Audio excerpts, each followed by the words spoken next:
Welcome friends in day 7 7व्या दिवसामध्ये आपलं स्वागत आहे आणि आज आपण पिक्चर टॉक या टॉपिकबद्दल पाहणार आहोत. मित्रांनो, लर्निंग आउटकम्समध्ये present information with the help of posters or the visual aids, जे काही दृश्य साहित्य असेल किंवा पोस्टर असेल त्याच्या सहाय्याने आपल्याला जी काही माहिती आहे ती माहिती सादर करायची. Prepare posters on various themes, वेगवेगळ्या थीमवर आपल्याला पोस्टर तयार करायचे. लर्निंग ॲक्टिव्हिटी एक्सपिरियन्समध्ये teacher provide students some posters pictures and ask them to identify and present information on the picture in 2 or 3 sentences. शिक्षक विद्यार्थ्यांना काही पोस्टर किंवा पिक्चर प्रोव्हाइड करतील and ask them to identify and present information on the picture. त्या चित्रातली जी काही माहिती असेल ती सादर करायला त्यांना सांगितलं जाईल 2-3 वाक्यांमध्ये. Students look at the pictures posters carefully and take a few moments to think before they start the presentation in front of the class. Students look at the pictures posters carefully, विद्यार्थ्यांना ते चित्र काळजीपूर्वक पाहायला सांगितलं जाईल. And take a few moments to think, त्याच्यावर विचार करण्यासाठी त्यांना वेळ दिला जाईल. Before they start the presentation in front of the class, वर्गासमोर प्रेझेंटेशन सादर करताना त्यांना थोडा वेळ दिला जाईल. Teacher displays a poster picture on the theme at the park and ask questions based on it. शिक्षक त्यांना एक पोस्टर किंवा पिक्चर दाखवतील ॲट द पार्क या थीमवर आधारित आणि त्याच्यानंतर त्याच्यावर प्रश्न विचारतील. Students observe the poster picture carefully and answer the questions. विद्यार्थी त्या चित्राचं पोस्टरचं काळजीपूर्वक निरीक्षण करतील आणि प्रश्नांची उत्तरं देतील. Students write 8-10 sentences on the topic at the park in their notebook, आणि त्याच्याशी संबंधित 8 काही सेंटेन्सेस विद्यार्थी त्यांच्या नोटबुकमध्ये लिहून घेतील. सॉल्व डेमो ॲक्टिव्हिटी, या ठिकाणी एक ॲक्टिव्हिटी दिलेली मित्रांनो. Teacher provide students some posters pictures and ask them to identify and present information of the picture in 2 or 3 sentences. तर या ठिकाणी एक पिक्चर आपल्यासमोर आहे.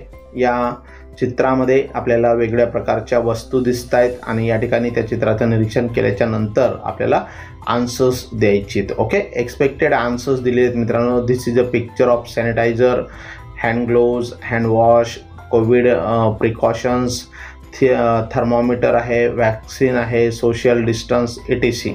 Then it is also known as hand antiseptic, hand disinfectant, hand rub etc. Hand sanitizers are used to kill germs on the skin. तर या ठिकाणी ज्या काही वस्तू आहेत त्यांच्या संदर्भात या ठिकाणी महत्त्वाचे मुद्दे दिलेले आहेत. याच्याशी रिलेटेड क्वेश्चन्स शिक्षक त्यांना विचारू शकतात आणि त्यांना अपेक्षित ही उत्तरं मिळू शकतात. We get sanitizer in 3 forms, liquid, gel and foam. तर सॅनिटायझरचे वेगळे जे काही फॉर्म्स आहेत ते इथं आपल्याला सांगता येतील. We should apply hand sanitiser to the palm of one hand and rub both the hands together. Sanitiser कसं वापरायचं त्या संदर्भात आपण त्यांना विचारू शकतो. Keep sanitiser away from heat and flames, त्याला हीट आणि फ्लेमपासून दूर ठेवलं पाहिजे. तर या पद्धतीने note. Students are expected to describe the picture poster in 3-4 sentences. विद्यार्थ्यांना आपल्याला हे पोस्टर डिस्क्राईब करण्यासाठी त्यांना वाव द्यायचा, संधी द्यायची.